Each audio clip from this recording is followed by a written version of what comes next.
Salut les icos, j'espère que tout va bien de votre côté. Aujourd'hui, on va parler d'un préampli, l'un des premiers préamplis en rack programmable, le Robtron ProGap V1, version 1. Alors, quelle est la différence entre la version 1 et la version 2? C'est que la version 1, elle est alimentée avec un transfo. Et il en existe 3 des V1. Il y a un 100 volts pour le Japon, un 110 volts pour l'Amérique du Nord, enfin 115 volts exactement, et 220 volts pour l'Europe. Voilà. Et le V2, en fait, c'est le même, sauf qu'il est un peu plus court, il est coupé à peu près à cet endroit-là, et il est alimenté par un transfo externe. Donc ça, en fait, c'est sorti en avril 89 chez Octron. Grosse machine avec des possibilités de fou, un hush incorporé. Au niveau des sorties, vous avez MIDI, MIDI in, bon, vous avez un MIDI out pour alimenter en MIDI par rapport à un pédalier externe si vous voulez mettre un effet. Vous avez un foot switch. Bon là franchement le foot switch je ne l'ai jamais vu, je ne sais même pas à quoi ça ressemble. Deux contrôles, une sortie ampli, une sortie compensée, donc en théorie donc speaker emulator, et vous avez une boucle d'effet. Voilà. Donc on va brancher ça. La petite particularité, c'est que le ProGap en fait était signé par Steve Lukather de Toto et Alan Allworth, puisque les 20 premiers presets qu'on trouve dans le ProGap, les 5 premiers c'est des presets de Steve Lukather. Ensuite, les 5 suivants, c'est Alan Allsworth, je ne sais pas si je prononce bien, enfin bon. Et puis de 11 à 20, vous avez des presets internes. Alors, cette machine était super réputée. On les voyait vraiment dans les racks des années 80, les gros réfrigérateurs de fou. Et il y a eu même dans des revues spécialisées qui disaient que en fait ce préamp, même s'il n'était pas lampe, il pouvait largement rivaliser au niveau qualité sonore avec le Triassix de Mesabuki. Allez, on va mettre ça en œuvre et on va tester ça pour vous. A tout de suite. Bon je viens d'allumer la machine. On peut voir qu'on a les presets qui s'affichent, ça c'est quand même assez sympa.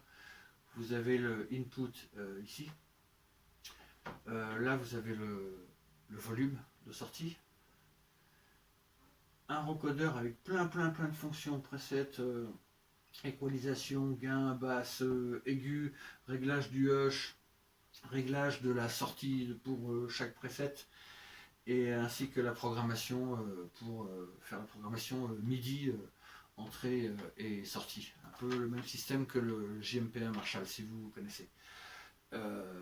Des boutons en façade pour avoir un accès direct donc pour la boucle d'effet, et puis des contrôles 1 ou 2, donc ça peut être assigné à un switch ou une pédale d'expression. Alors à chaque fois que vous faites défiler un preset, c'est ce bouton là, et à chaque fois il faut faire recall pour le rappeler, hein, c'est l'ancien système Robtron que vous trouvez sur l'Intelifex ou d'autres racks Robtron. Par contre, si vous le commandez avec un pédalier MIDI, vous avez l'accès direct au patch. Donc on va tester ça, on va voir au niveau des sons. Donc là on a un petit son clair, de base, hein, équilibré, tout à zéro, direct pour voir vraiment la qualité, de savoir comment ça sort.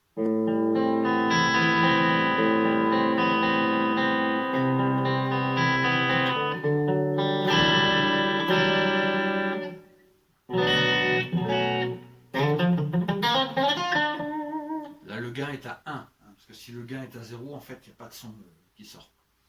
Donc bon, force est de constater que, à mon humble avis, les sons clairs c'est peut-être pas trop son fort.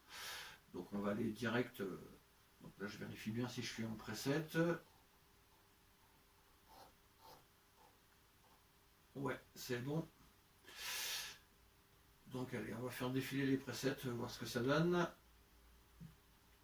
Allez, un petit Lukather. Ouh, Lukather, le premier son.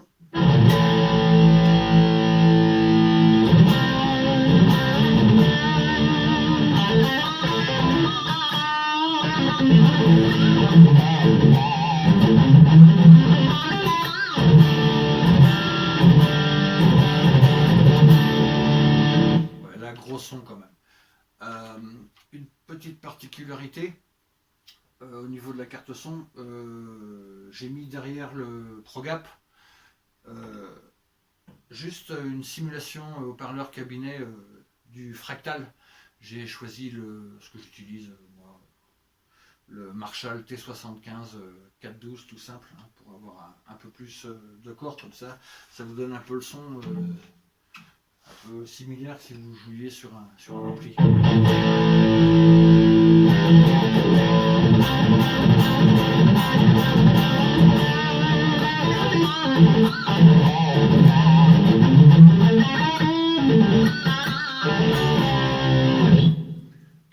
Allez, on va essayer un autre.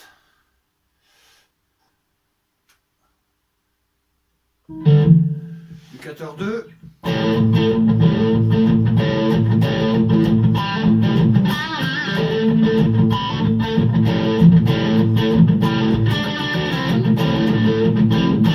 Bon, ce qu'il y a de bien, c'est que ça respecte vraiment votre jeu. Ainsi que les attaques, les volumes.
Bah, ça sonne bien ça, bon, surtout les bons sons qui crachent bien.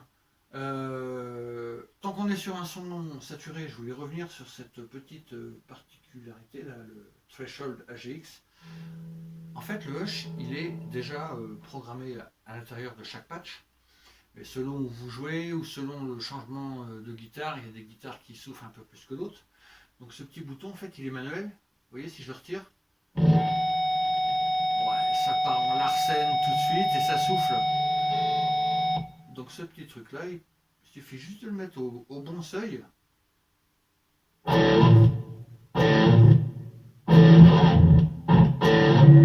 Ça vous enlève le souffle et les grésillements.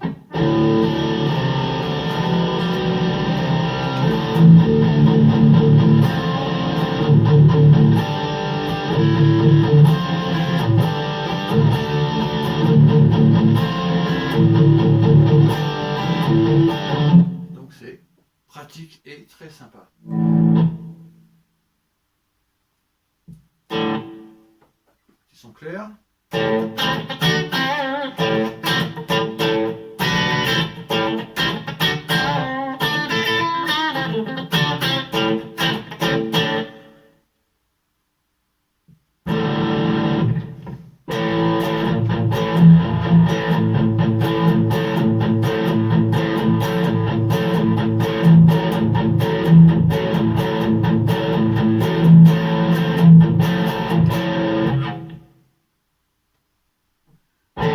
Je mets vraiment les sons au pif, hein.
Très expressif.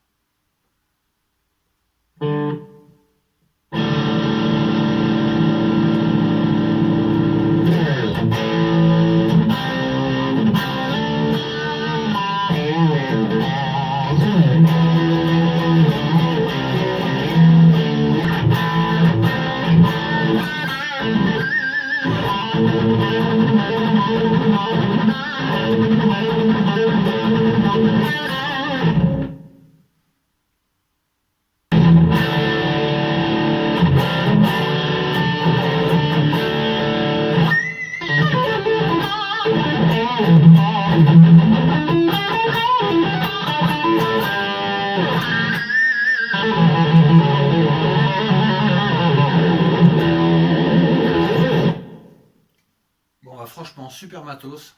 Au niveau ossature, sain ou à fort. Pour un matos qu'on trouve actuellement entre 30 à 150 euros d'occasion, franchement, faut pas se priver. Merci de m'avoir suivi. À bientôt pour une prochaine vidéo sur d'autres matos. Merci. Bye.